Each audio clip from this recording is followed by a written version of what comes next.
All right, traders. All right, traders. We had another successful week as usual. Up 4% for the week. Well, congratulations. Congratulations. Congratulations. So Friday is over, obviously. But I wanted to go over this US 30 because this was interesting. Very much so interesting. So basically, this is where the market was at pre New York. So London session, we had a nice, beautiful sell off. Um, and what I want you guys to understand, because I've done this before, but I don't know if you guys are picking up with what's going on. But London session, when London does a big drop like this, before like what time is this? This happened before New York. You know that US 30 is a New York pair. So when you start seeing this consolidation going like this, and price stops taking out lows, right? So it makes a demand. So what we were going for, this little area right here, because I knew it was gonna turn around right here. But ultimately, I had a feeling that this whole drop is gonna get filled. So what ended up happening is this. Let's see. Let's do this. So it came up like this, and this is when I was like, okay, we have impulsive move up with a demand. Next time, if it comes down there, we'll take the break of the candle. TP will be right there, right? So let's go through the motions. It came down to fill those little gaps right there. Oh shoot, I had it the wrong way. I had the demand the wrong way. It's this demand right here. I'm tripping. Sorry about that. Even though that is another demand right there, but I knew that we were looking for that. So we took the break of the candle, which is right there. Stops below the zone. Where did I have my stop at? I think I had it. I had it below that wick. So it was like a 1.5. Yeah. So that was a 1.5. So that was the trade that we took this morning. But interesting enough, we got out of the trade. And this is what happened. For the most part, it came back down, rejected that area, and tapped that zone again. So you could have took the breaker candle again right there. I didn't. US 30 was just giving out money. US 30 was giving out money for us. But I only trade one time. But what I want to show you is this. It consolidated right there for a while. And look, it tapped it 3 times and left.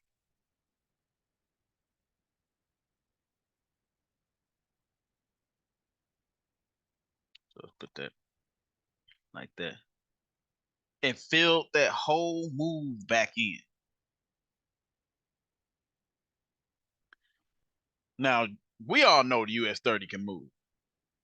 But this demand, so the fact that this demand stayed during the whole New York session and it would not, price will not make a new low. If I was, if I didn't take this trade and was not then be done, and I was trying to look for another trade, we would have took this and I would have had TP up here. And you know why I would have had TP up here for this move? It's because of this. I'm gonna show you. Look at it on the daily.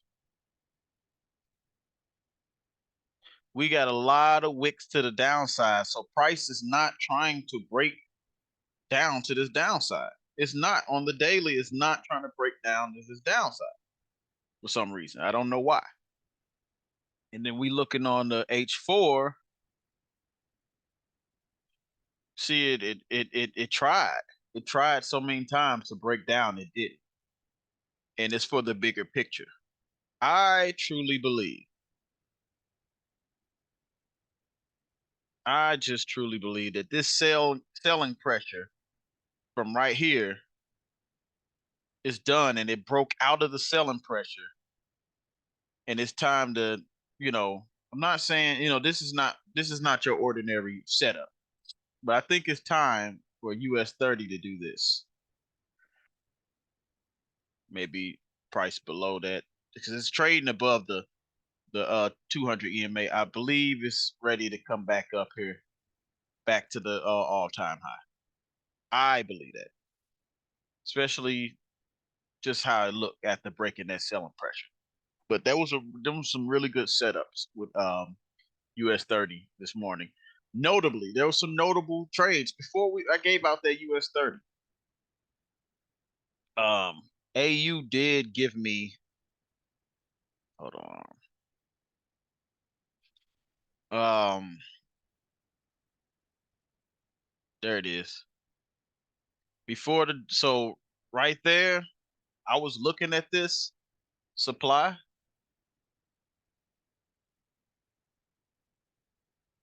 and I saw the breakdown of it, and it pulled back in it, and that's the break of the candle right there to short it.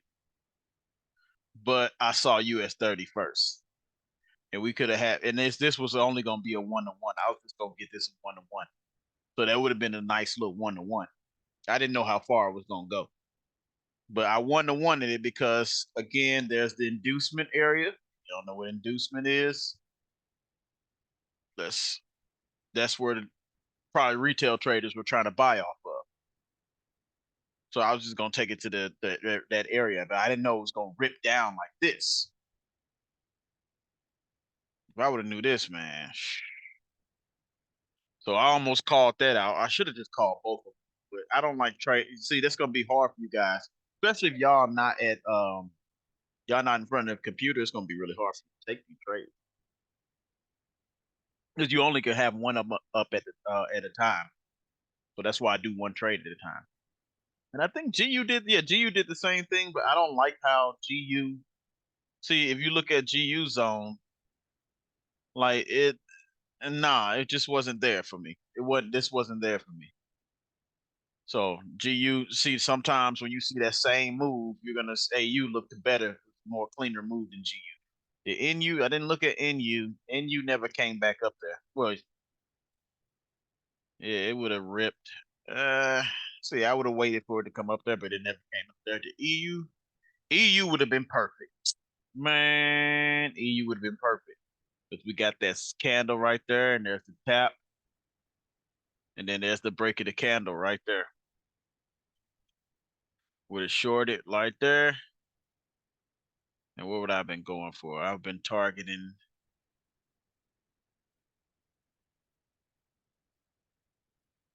right there. It's been a little 1-to-1 because I don't. You just don't know if it's going to continue going all the way down after the inducement area. So I target whatever the closest one. Now that I know it went down there, I could have possibly target that low down there. If you want a bigger RR, this one right here. But it's one session. We just need a quick 1 or 2% move so we could be done. A lot of us got prop firms. And the best way to trade these prop firms is to get one decent trade today and come back tomorrow. Honestly, if you guys twin trade some of these setups, like today, well, this week was 4%, 4% gain. If you twin trade that, would have been 8%. Obviously, you would have been taking more of a risk, but we do really good with our setups. Now, this session, this is what I want to talk about. UJ. I need you guys to tell me, are we putting UJ down? See, up here it says USD 730. We got our AUD, GBP, New Zealand, Euro, UJ. I don't trade those. Are we taking UJ off of our trading list? My journal says I'm 60 something percent. See, remember the trade from last? When we tried to take this setup, and it played us like a fool. And then we took another setup earlier. I don't remember. But that stuff played us like a fool. Sometimes UJ respects supply and demand, and sometimes in the morning it plays games.